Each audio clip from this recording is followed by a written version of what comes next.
बिना वायु के मानव जीवन की कल्पना भी नहीं की जा सकती है। पिछले कुछ सालों से संसार के सामने वायु प्रदूषण की बहुत बड़ी समस्या खड़ी हो गई है। वायु प्रदूषण दिन प्रतिदिन भयानक रूप लेता जा रहा है। पिछले कई सालों से हर नगर में कारखानों की संख्या में बहुत वृद्धि हुई है, जिसकी वजह से वायुमंडल बहुत अधिक प्रभावित हुआ है। प्रदूषण की वजह से 2015 में 11 लाख लोगों की मौत हो गई थी। स्वस्थ रहने के लिए स्वच्छ पर्यावरणीय हवा का होना बहुत जरूरी होता है। जब हवा की संरचना में परिवर्तन होने पर स्वास्थ्य के लिए खतरा पैदा हो जाता है।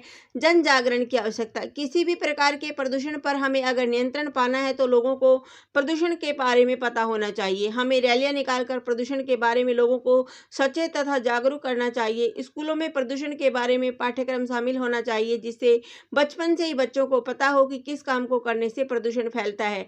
हमें गाँव में जाकर नुक्कड़ नाटकों की सहायता से लोगों को समझाना चाहिए कि प्रदूषण हमारे स्वास्थ्य के लिए कितना हानिकारक है। तब जाकर हम वायु प्रदूषण पर नियंत्रण पा सकते हैं।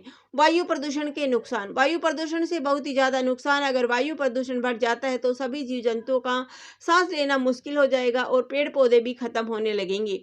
वायु प्रदूषण के कारण कई प्रकार की बीमारियां उत्पन्न होगी, जिनका इलाज हो पाना मुश्किल होगा, और जब जीव जंतुओं का इलाज नहीं हो पाएगा तो उनकी मृत्यु हो जाएगी। वर्तमान समय में भी कई शहरों में इतना ज्यादा प्रदूषण हो गया है कि खुली हवा में सांस लेना मुश्किल हो गया है। जैसे कि हमारे भारत देश के दिल्ली में बहुत ही ज्यादा प्रदूषण हो गया है।